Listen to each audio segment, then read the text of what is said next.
welcome to today's video. So if you are into selling your crafts, you are going to love this video. We're going to be making some pens with a cutter. It doesn't matter which cutter, but today we're working in Canvas Workspace. So we're going to set up our artboard first of all, and we're going to go to the size that we can print. This is really important. So if you're going to be using lesser size paper, go to letter. If you're going to be using A4, go to A4.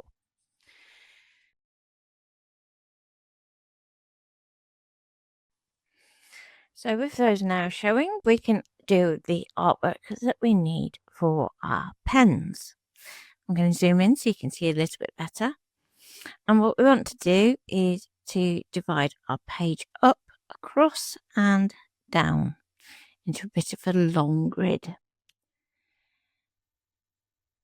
So what we're going to do is we're going to use some paths to set up our lines, or we can use a rectangle. So the rectangle is going to be the outside cut line. So it's a solid cut line for our pens. We want to resize that to fit our printable area as much as possible.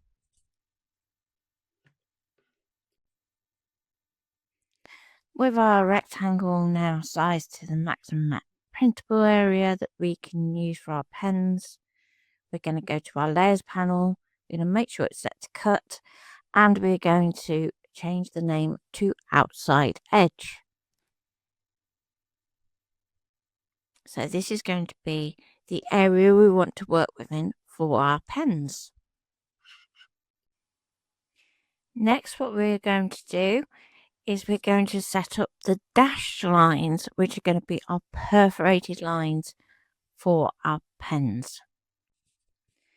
To help us do this, what we're going to do is set up some nodes so that we have some points to actually snap to. So with your move tool selected, that's your arrow tool, you're going to click on your shape twice so we get to our nodes. And when a line is blue, that means it's active, and we can go to add node, and it's going to pop a node in the center of that line. You want to do that for both vertical and then both horizontal lines. We can then subdivide our top and bottom lines using the same technique to either 4, 5 or 6 points. I'm going to show you 4 frees in this first section of the video, but I actually alter mine to 5, and even now I would still go to 6 just to make it a little bit narrower.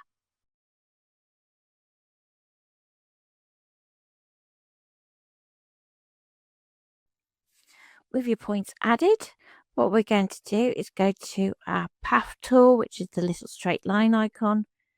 We're going to hover over our midpoint, which is going to give it a little square. Then move your mouse and click on the right hand point, and then click again on that right hand point to complete the line. Once this is done, we can set the perforation in the top bar and give it a different color so that we can spot that it's a perforation at a distance. Often I will use red for cut perforations and blue for scored perforations or fold lines. So then we want to do our vertical lines, and we do these in exactly the same way. Going between those points, clicking twice on that second point so that we have an open line. Again, doing the perforation, colouring until you have all of your vertical lines in place. To be able to use the nodes that you've put in place already, sometimes you can find it easier to use the path tool, whereas if you duplicate, as I'm showing here, it's not going to snap. So go back to the path tool and let yourself use those nodes to make it nice and easy for yourself. Clicking once at the top and twice at the bottom. Remembering to set up your perforation lines in exactly the same manner as the first vertical.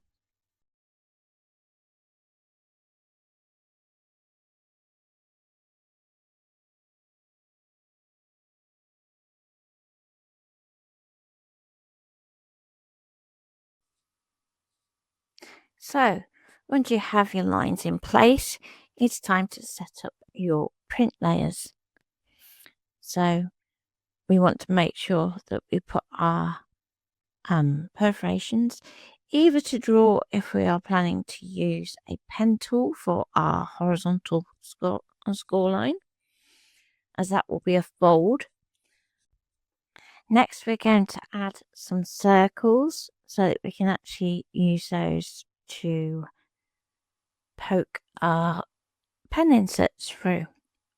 So just add a circle and scale it down to the size that you require for your nib. So just have a look at that on your actual insert itself. In this case, I went to about 3mm. So let's zoom in so you can see that a little bit better. And what we're going to do is we're going to line up that circle into the center of each of these sections. So we're going to add our first one to the center. And you're going to see that it's not going to snap. So you can either do this by eye or give yourself a shape reference to go to. With your circle more or less in place, we can select it and the two lines either side of it and use the align function to actually make sure that we distribute that space evenly between. So we're going to use distribute objects to make sure that that is centered.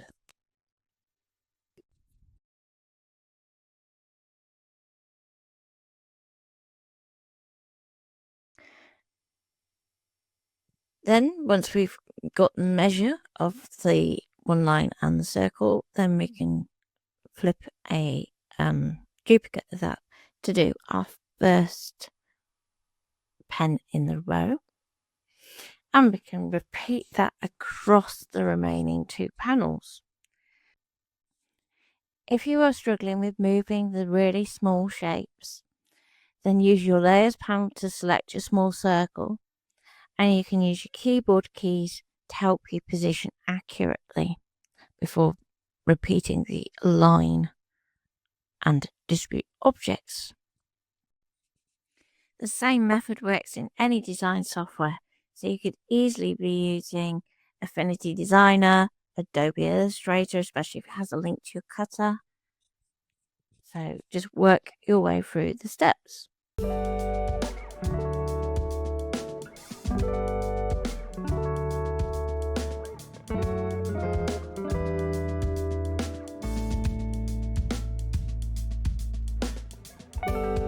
Again, for this last panel, we're going to use the distribute space, not distribute objects. So select just the one vertical line and your dot and use the distribute space amount to nudge that over. I use 26mm for mine, but it will depend on what paper you're using and how many of those dividers you want to put in.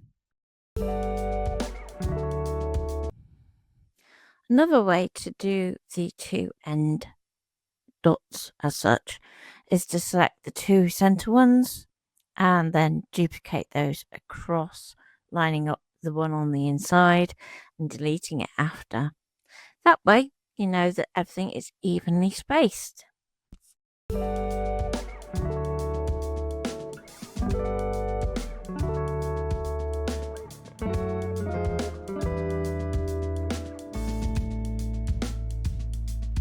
You can also check your work by selecting all four dots and distributing the objects, and if any significant move, then just recheck that everything is correct. It may be that one of your endpoints isn't quite lined up correctly. And so if you nudge that back in the correct direction, repeat that to distribute objects, and you should be fine.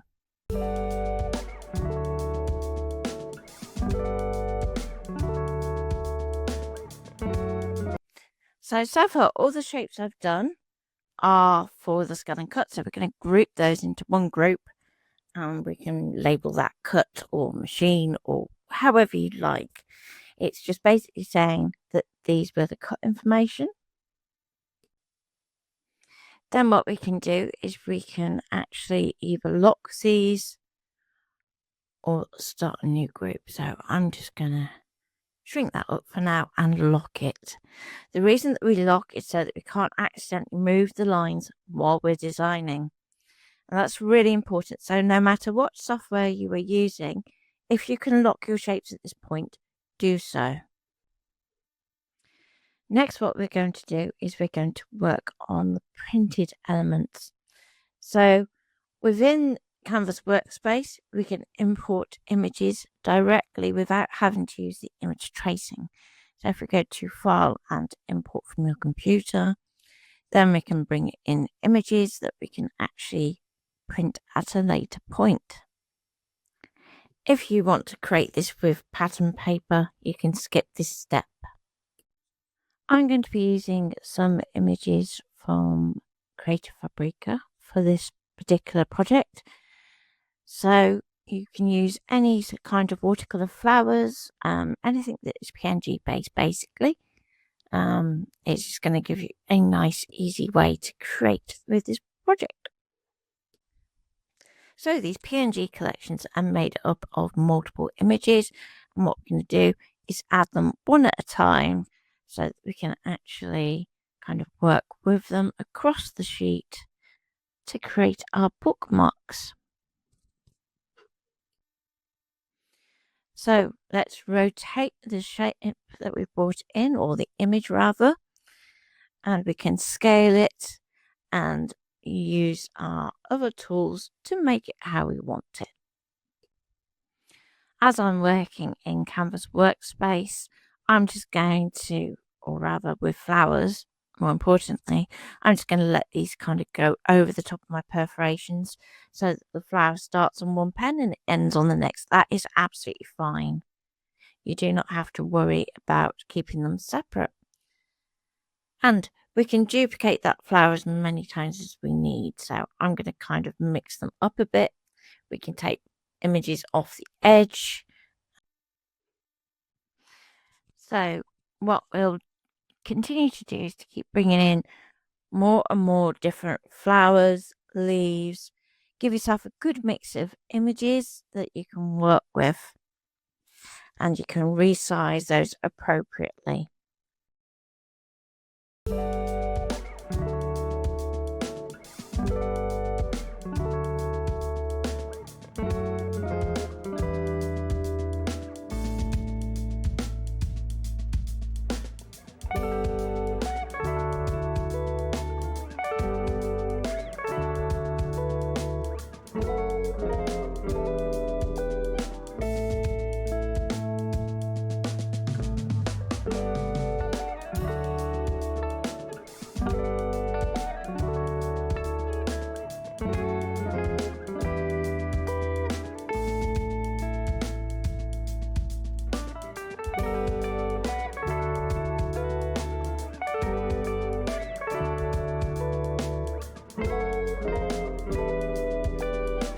So by bringing in floral foliage images as well, we're actually going to make these look a little bit more natural. So don't forget that we can still apply the same scaling rules. So we can have some larger and some smaller. It's going to give more of a mix across the sheet. And also don't forget to turn the images in the bottom half of the page upside down. Really important for when we come to do that all important fold across the middle.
So what I noticed in the first half of this design section, I've kind of used colours that are really harmonious. We can add in a few pops of colour that are going to add some interest in the form of a couple of flowers that may not necessarily fit your colour scheme. And there is a reason why I've done this. It's so that I can kind of pick colours out of these images to actually create a harmonious design. So now we're going to add some sentiments to our pens. This is entirely optional. You don't have to do it for yours. I'm just going to add in an oval. I'm going to size it down. I can rotate it and I can set a colour fill for it so that we can actually start to create kind of a sentiment to go on our pen. In our palette at the bottom, you'll see a little eyedropper. You can use that to actually pull eyedropped colours from your images that you've imported. So you'll see a larger version, and where the centre of that circle is where you're pulling colour from. When you're happy with the colour, you can just click and that colour will be applied to your new shape. You can then add text over the top in white if you've gone with a darker colour, or go for a different coloured text using that same eyedropper technique. We can duplicate one of our flowers and scale it down to create some decor for our oval. Once you have your oval in place, you may want to tweak some of the layout of your flowers beneath, and that is absolutely fine to do. So we can flip to create mirrors and use all the tools that we would usually use in our cut files with our images. We can take additional files that we haven't used so far to use as detailing. So if you need a particular layout of an object, don't be afraid to go back into your files.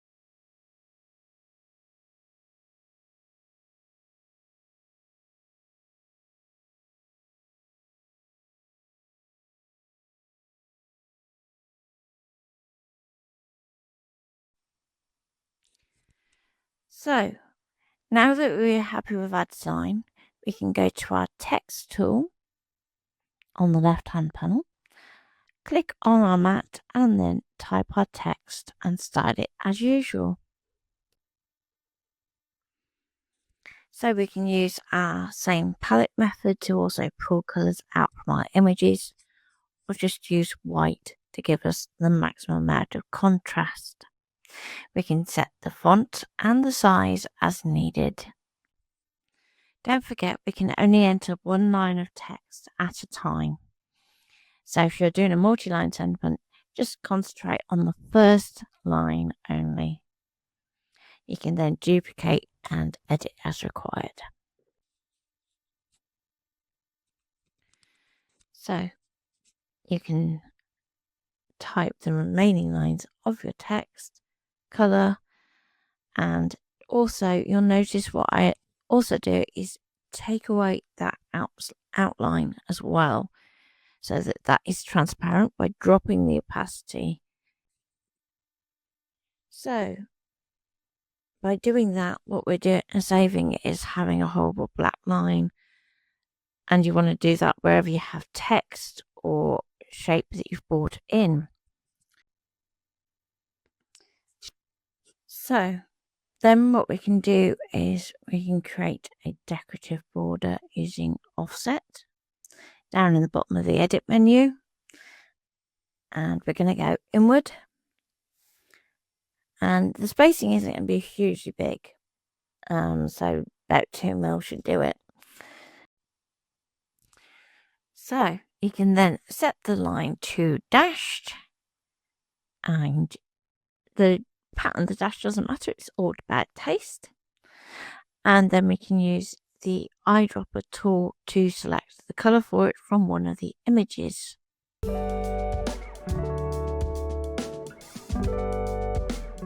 Next we're going to move to the layers palette, and we can then bring our flowers to the front by selecting them in the layers panel and dragging them up to the top. We can then group the cartouche using Shift and click to highlight all the layers, and then Control or Command and G, as you see me doing on the keyboard at the bottom of the screen.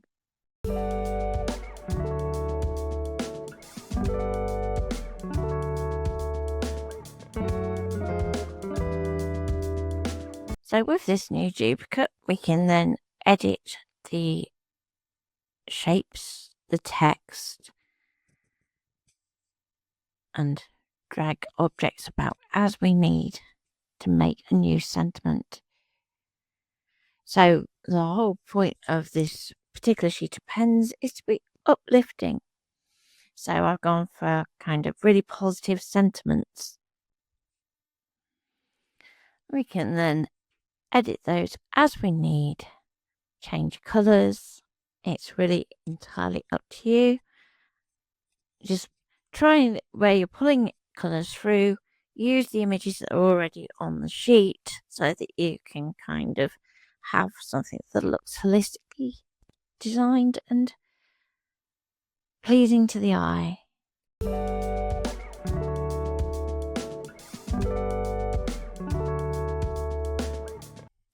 If there's a sentiment that just won't fit in the oval format, we can change to a different shape as well. Also, if the kind of layout that you've done with the flowers as well, if that kind of dictates a different shape, you can also change it up a bit.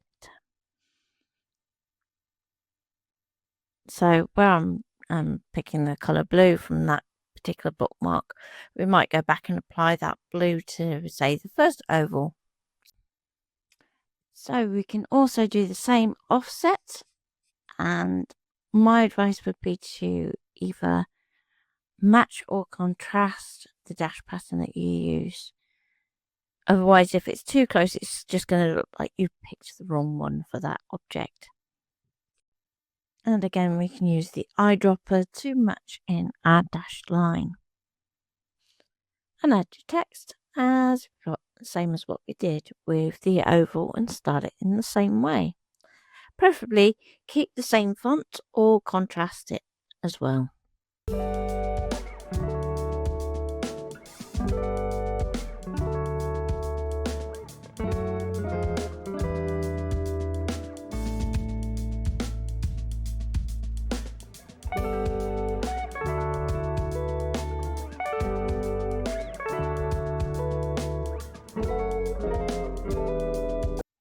Repeat this process across the sheet. You can also do sentiments for the bottom half if you wish. Just remember that they need to be rotated at 180 degrees if you do so.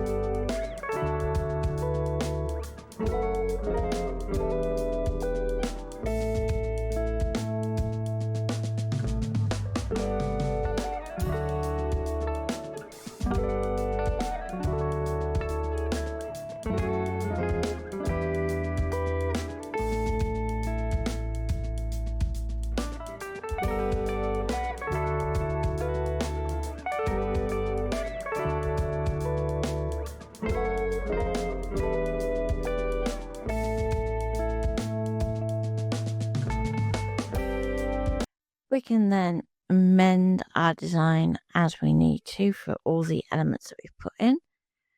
Group them together so that they're ready for exporting or editing at a later date. So as long as you don't weld any of your text, we can keep that editable for future iterations of this product. Group all of your images, text, and shapes together. So by selecting all and going group, and we're going to call those the printing objects. Go to File, Export PDF File, and images only would be okay if all we've done is import PNGs. But because we need to do all visible layers, just hide the cutting layers first, then go to File, Export PDF, all visible layers. And then we can export our PDF file ready for printing in Adobe Acrobat or another PDF software. Give it a file name that makes sense. So usually I include the word print. And then we can also transfer our cut file to our machine. But remember, before you do this, that you want to hide your print layer so that we don't accidentally cut our perforation marks and reveal your cutting layer. You can use either version of sending to your machine, so by cable, USB or Wi-Fi for this technique.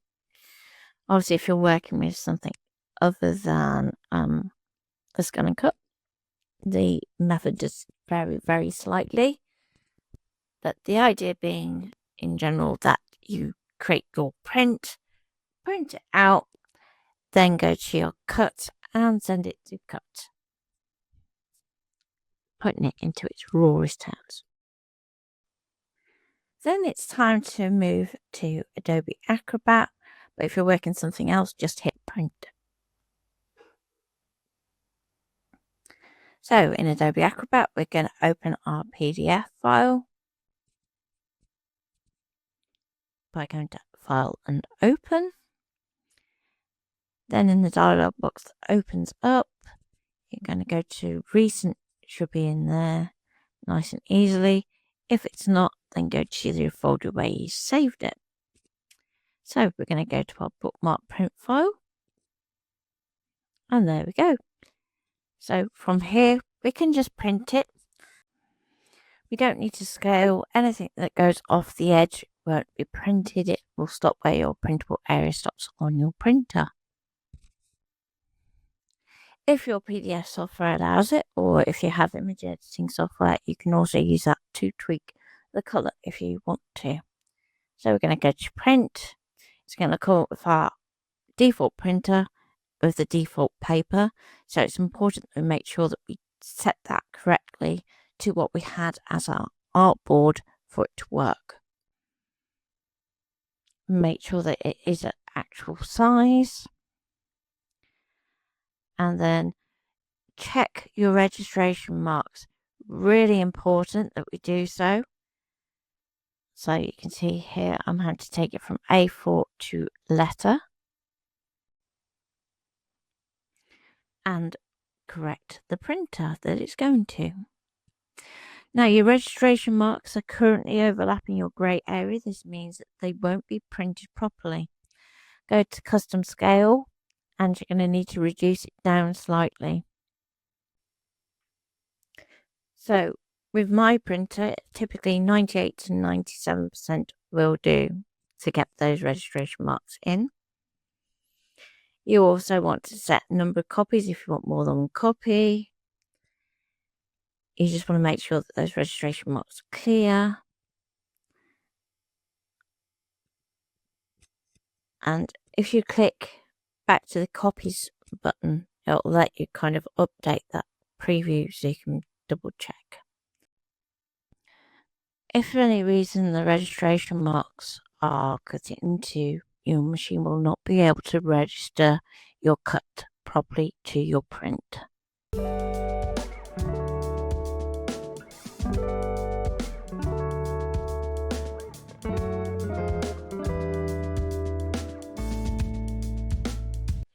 I'm printing the design onto plain paper for this stage, but then we're actually going to add some material to that. So I've prepared my print by mounting it onto some white card that's the same size as our print. Our registration marks are nice and clear, and I've laminated between the registration marks so that they should remain legible by the machine. Really important that. I'll just turn it around so you can see at the bottom here as well. And then we're ready to put that into our machine. So go into our ScanNCut. Apologies for it being slightly out of focus. The autofocus should kick in. And we're going to turn on the machine. Let it do its usual jiggle.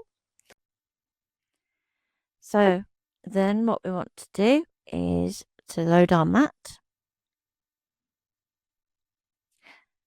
And then we're going to check our Wi-Fi is working by looking at the Wi-Fi icon in the top left corner and making sure that is blue.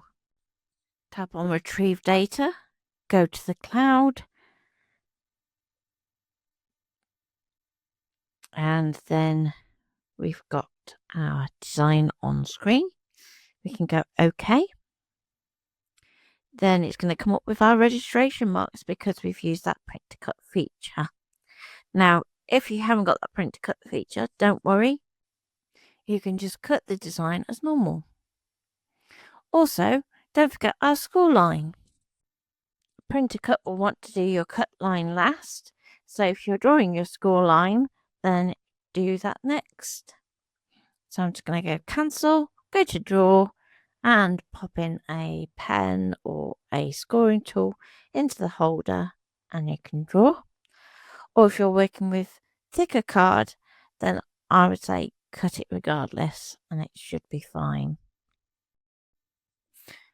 So let me show you some options that we have for the scoring. So if I go in my pencil case, I'm going to pull out my 3D Thumbprints Universal Pen Holder. And then we can use an erasable pen. We could use a embossing tool that's got a fine point. Or we could use a pencil to mark this horizontal score line. Any of these are a good option. Now, if you're not new to my videos, you will be familiar with the 3D Thumbprints holder and how that works. So just set that up as normal.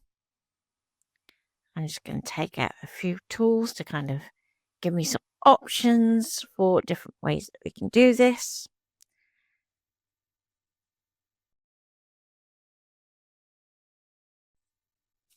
So I'm going to use a technical pencil today in my 3D Thumbprints holder. You want to make sure your nib is out. Place on the guide and then insert the pencil into the holder so that the lead is touching the guide and tighten up. You will want to apply a little bit of pressure to the pencil while you are tightening the screw cap. And you also don't want to over tighten either, otherwise you risk damaging your holder. Check that the lead grates on the guide and then we can pop that into our machine. Don't forget to remove the guide before inserting your holder into the carriage. Moving back to our ScanNCut, we've got our pencil ready in its holder. We can pop that into the carriage. We can adjust the pressure and speed as necessary for the pencil. And then we can set that to start. It will ask you to attach appropriate holder. For some versions of the 3D Thumbprints holder, just press start again, it'll be fine. So the machine will first of all check those registration marks, and that's what it's doing when it's saying scanning and positioning. So it will literally feed the mat all the way through so that it can scan all 4 registration marks. It will throw up an error if the scanner lever is not in the correct position. So it needs to scan in position 2. Something to bear in mind if you're working with thicker materials. Just continue to use it at the level 1 set, just because we don't want to damage the scan glass in the process. It will then draw with scoring tool or pencil. Depending on the scoring method you use, you may need to do a couple of additional passes. If you're using an embossing tool, for instance, try and see if you can actually see the score line before moving on to cutting. If you used a pencil, try and see if you can see the pencil line, and then we can go to a scoreboard after, like I'm going to do. You could also use a whiteboard pen at this point because we've got that clear vinyl layer. That means we can wipe clean after we've done our scoring with a scoreboard. So we want to use a scoreboard so that we get nice, neat folds. So that's really important.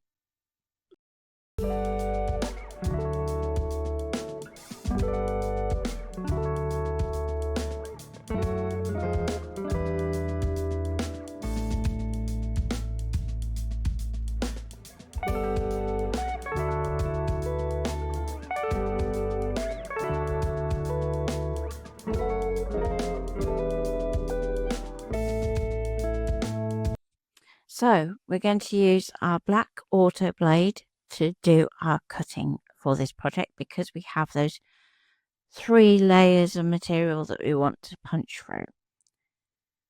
So we want to have something that's got a bit of oomph behind it. We're going to go, okay, please select cut. And it's going to remind us to cut last. And it's like, yes, we're now ready to cut. So go, okay. We're going to see our design again. Start. It's going to check those positions. So the mat's going to move through from the top to the bottom. So just be aware of that in terms of space around your machine. And then we can do our cut. Now, what you may find with your machine is because of the depth of material that we are cutting, you're going to see a message pop up that mine's going to do in a minute, where it is going to say that estimated time to finish cutting has been updated. That means basically it's found the material is too thick to cut in one pass using the current cut amount that is set in your main settings. So if you're doing a lot of these, my advice to you is to try taking that cut amount up one notch when you receive this message. So if you're making multiple sheets of these, it's really important that we adjust that cut amount ready for the next 2, 3, 4, 5 sheets of materials that we are cutting.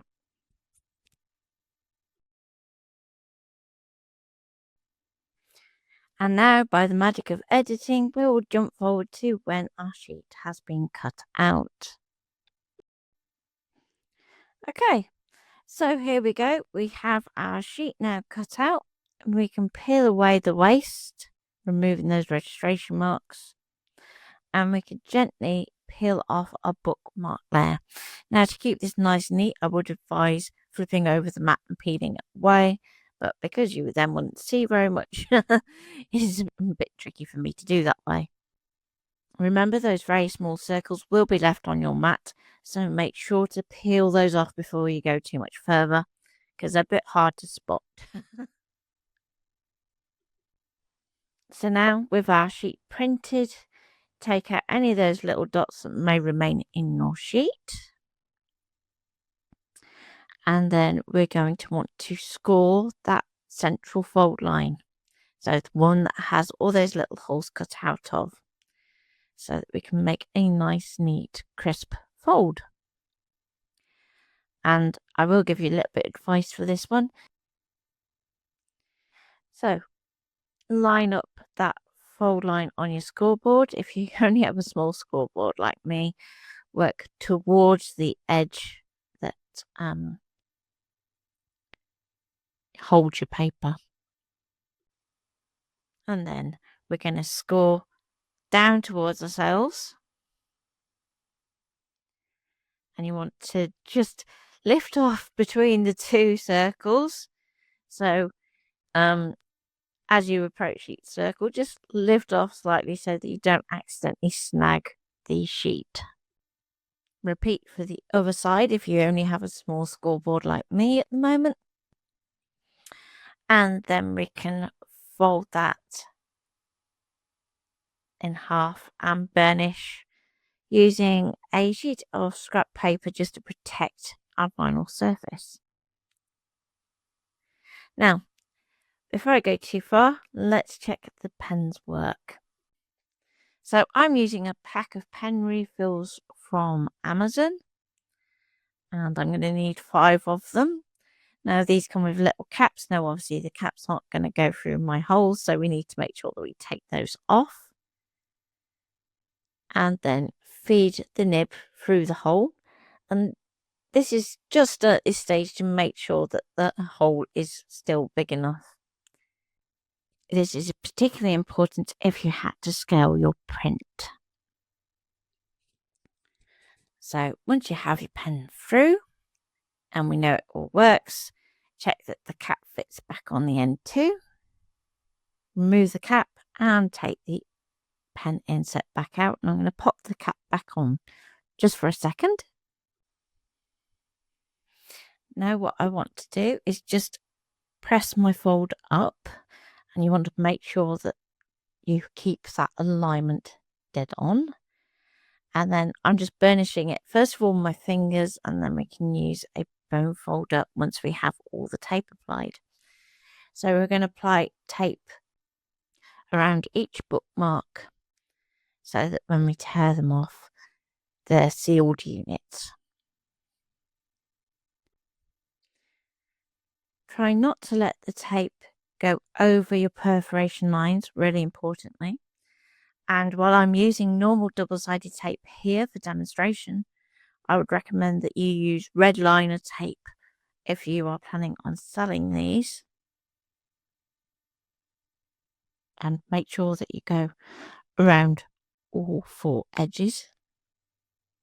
And if you really want to go belts and braces, apply tape to the other side as well, so that these aren't going to pop back open and allow access to those refills, just for safety. So don't be afraid to do belts and braces. More adhesive in this case is better than less. Not often I say that.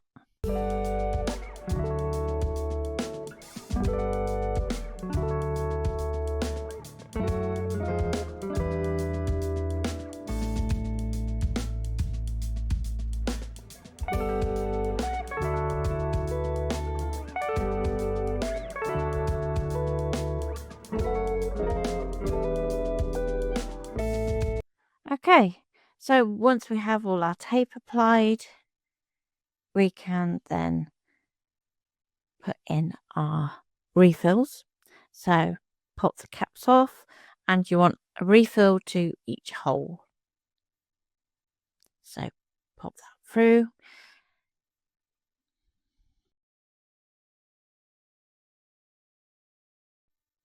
And now you can start to see your pens coming together. So we want to peel away all of those backings, insert our pens into the holes, and then we can fold over and finally seal up those pens.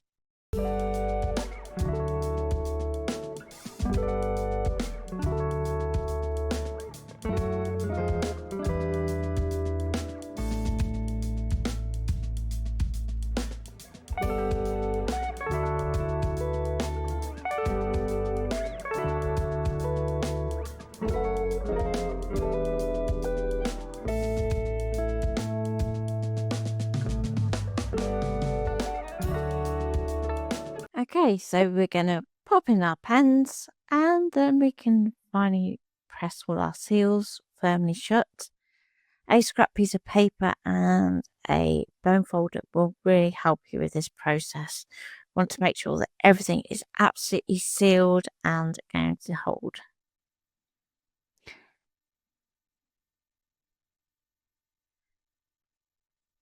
Now, I would suggest having a scrap piece of paper on your desk at this point. fold it over and then press down well on each of the seals. So that's not just the outside edges, but also those inner sections too. The more firmly you press here and create that kind of channel, the better your pens will be. You can use a bone folder to help you if you wish, if I can get my words out.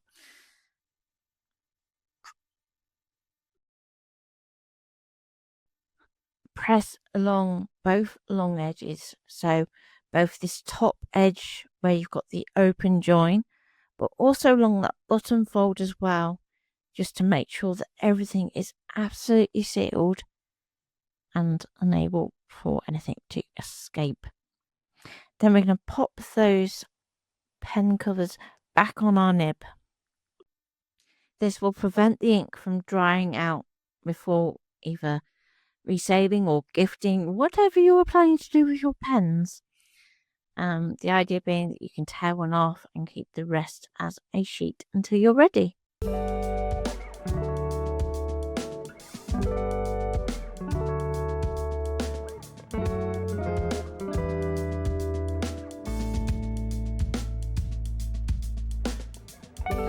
Go around with the bone folder, and while I'm doing this without a protective sheet just for the video, I recommend using something like a baking paper sheet or something, just to protect that clear vinyl from getting scratched from your tools.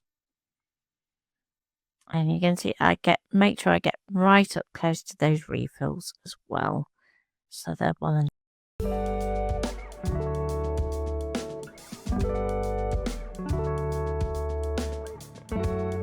once you've burnished all the edges and made sure that everything is absolutely sealed, then your sheet is ready to be packaged and sold, or we can tear off a pen and write with it. So there's our finished sheet, and that would fit inside an A5 poly bag, or we can tear off a pen and use for ourselves if we've created some nice motivational pens for us to use while crafting. Or in a puzzle book, for instance. So the folded sheet will sit within an A5 poly bag for sale, or you can just get them used.